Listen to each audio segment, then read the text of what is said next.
My name is Robbins, and I'm an author, a speaker, a facilitator, and an advisor for a lot of young people and intergenerational folks who are trying to use wealth and resources and lives to make a difference in the world.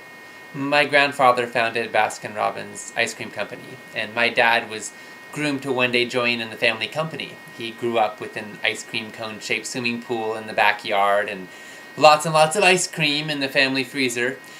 And he was really expected to join in the family business, but when he was in his early 20s, he felt that he was called in a different direction. As he told his dad, he wanted to make a difference on issues like starvation and poverty and environmental issues and social justice and ending racism, and he felt like inventing a 30-second flavor wasn't why he was alive.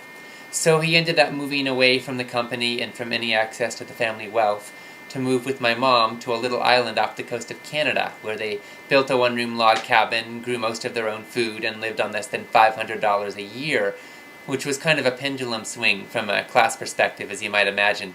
So I grew up in the middle of the woods with a family that was monetarily poor, but I felt rich. I had love, I had beautiful nature, I had time with my parents, and I had parents who were doing something on behalf of their values. My dad had really made a choice that something was more important than money, and that was his values.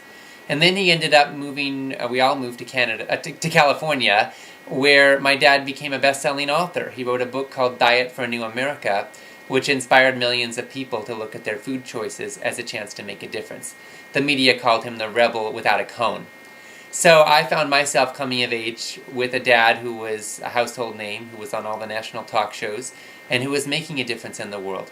I was inspired by that, and suddenly we had financial resources in our family through my dad's efforts.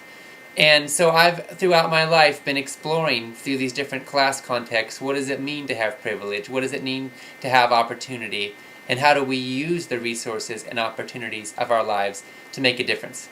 So when I was in my mid-20s, I founded the Leveraging Privilege for Social Change program, where we've been convening young leaders who have diverse forms of privilege and wealth to explore how we can use the resources in our lives to make a difference, how we can get out of guilt and shame and step into action and positive contribution. I think that young people carry incredible resources and gifts to bring to the world of philanthropy. Buckminster Fuller said, "Children are our elders in universe time, because they're born into a world more evolved than we can imagine, and we can only glimpse it through their eyes."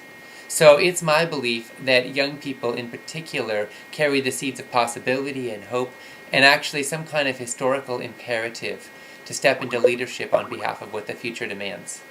I think young people are bringing this to philanthropy today, and I'm seeing a lot of young people who are more interested in action and impact than just in making themselves feel good. We don't just want to wear Save the Whale t-shirts. We want to save the whales. We want to actually make a difference, and young people are stepping out boldly to look at real results. I'm also seeing a lot of young people changing philanthropy through engaging diversity, through recognizing that diverse stakeholders have insights and wisdom to bring to the needs of their communities, and that we don't just want to impose colonial mindsets as we engage in the world. We want to actually listen and learn. A lot of young people are more interested in volunteering, in getting their hands dirty, as it were, in the work, rather than just feeling like the money is some way used to distance so that we can feel better about ourselves without actually having to get involved.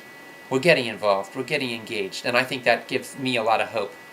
I'm also seeing young people in philanthropy engaging with more diversity across differences of class and race and gender and power and religion and nationality, because we know that you can't solve any one problem in isolation. All the problems are interconnected. All the peoples of the world are interconnected. And technology is showing us that in ways that are completely unprecedented, as we have access to information and a web of relations and community like never before in the history of the world. I think that young people are also creating space for human space as we look at means to ends consistency, as we look at how we can truly be the change we want to see in the world. We're realizing that human beings are part of the equation. And my advice, if anybody wants to start working with and organizing young people in philanthropy, is look at the human side. Don't just see people as dollar signs or as bank accounts or stock portfolios. See them for their depth and their struggles and their pains and their love and their commitment. Build with people, not just ideas. Because as we work together with human beings, we discover how powerful human beings can be to create change. We need full portfolio activation, not just our financial resources, but all that we've got. Our hopes, our dreams, our spirit, our love, our commitment, and our muscle, if we're going to create the change that the world deeply needs. You can learn more about me at oceanrobbins.com. I'd love to support you in your journey of transformation.